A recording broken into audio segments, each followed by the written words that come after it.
papillon, messieurs. Et vous voyez, battu le record du monde en demi-finale. Oh, il a un loup dans la ville où l'emblème est une louve. Le Serbe Milorad Čavić, champion du monde du 50 mètres contre sa majesté Michael Phelps. Et Matt Grivers, du haut de ses 2,4 m et 105 kg, qui aura un œil également sur Albert Subirats, troisième des derniers championnats du monde, le Vénézuélien, pardon. Un Brésilien encore qui s'entraîne au Floride, Gabriel Mangabeira, 1,96 m. Enfin, il est d'Auburn, comme César Cielo et comme Frédéric Bousquet. Tyler McGill, le deuxième américain de cette finale. Alors quasiment tous les nageurs de cette finale nagent le 50 mètres, autant dire que... Au milieu de votre écran, avec comme arbitre Munoz, Subirats, Liechtenstein, c'est la revanche des Jeux de Pékin.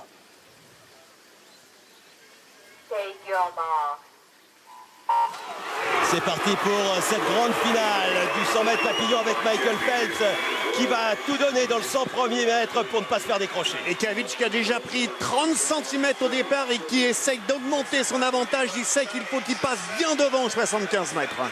Milorad Čavić qui s'est envolé en papillon. Il est à hauteur de ses hanches, Michael Phelps. Oh, il est loin le qui Phelps. vire en 4e position. On est en avance sur les bases du record du monde. Est-ce que Phelps va pouvoir revenir? La grande coulée, Čavić devant. Et Michael Phelps qui tente le tout maintenant. Michael Phelps qui commence à remonter. Michael Phelps va-t-il avaler à 15 mètres de l'arrivée? Milorad Čavić qui est toujours devant. Oh le duel! Oh le duel! Bis repetita, Čavić qui est devant. Le passement de main, elle est incroyable cette finale. Elle est démentielle et à l'arrivée, Michael Phelps est énormissime. Champion du monde, record du monde, premier homme sous les 50 secondes. Michael Phelps. Tous les deux sont sous les 50 secondes. C'est énorme. Incroyable sensation. L'Américain battu sur 200 mètres, papillon, mais pas sur 100 mètres, avec son maillot, avec sa combinaison. Eh bien, je vais vous dire, celle-là, elle lui tenait à cœur et personne n'ira chercher ces 50 secondes, cette barrière.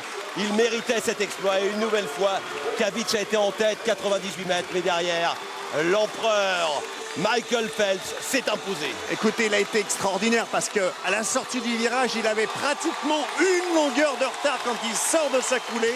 Et il fait un effort maximum jusqu'au 75 pour revenir et faire douter Čavić. Mais surtout, les deux nageurs nagent moins de 50 secondes. Il voulait être le premier, il a failli avoir un crime de lèse-majesté par Čavić il l'a pas eu. Au niveau de la demi-finale. Il ne passe même pas à côté de Čavić, il ne le regarde même pas. Il lui serre même pas la main. Ça c'est quand même moyennement fair-play parce que Čavić avait proposé à Phelps de prendre le maillot. On peut être un immense champion et on verra sur le podium comment ça se passera. Mais là, il aurait pu quand même lui serrer la main. Ah, c'est il a un tel ego. Il a un tel ego. C'est pour ça que c'est le plus grand au monde. C'est pour ça, et cette fois-ci, je vais vous dire, sur 100 mètres papillon, il ne peut plus perdre.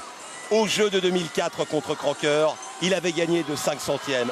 Au jeu de 2008, il gagne d'1 centième. Cette fois-ci, il gagne de 13 centièmes. Et il avait gagné de 4 centièmes aussi il y a 2 ans. Vous avez vu, il est arrivé directement, il n'a pas regardé le tableau d'affichage, mais le garçon à la ligne 4, Čavić, pour voir s'il était bien arrivé avant lui. Et je peux vous dire qu'il a soigné sa touche. Il a bien mis la tête entre les bras, parce qu'il sait que c'était ça qu'il fallait faire les 10 derniers mètres. Pour Čavić, c'est une nouvelle fois la touche froide. Parce que là, il a été battu par un géant. On n'a plus de superlatif pour qualifier Michael Phelps. Regardez, premier homme, record du monde, un nouveau record du monde, son 29e